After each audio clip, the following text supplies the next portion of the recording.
بسم اللہ الرحمن الرحیم۔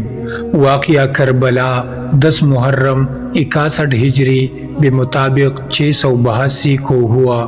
اس اندہناک حادثہ میں نواسۂ رسول صلی اللہ علیہ وسلم حضرت امام حسین رضی اللہ عنہ 58 سال کی عمر میں اپنے رفقاء اور اعزاء کے ہمراہ ایک ایسی جمعیت کے ہاتھوں شہید ہو گئے جو سب مسلمان تھے اور اس وقت کے مسلمان حکمران یزید کے حکم بردار تھے۔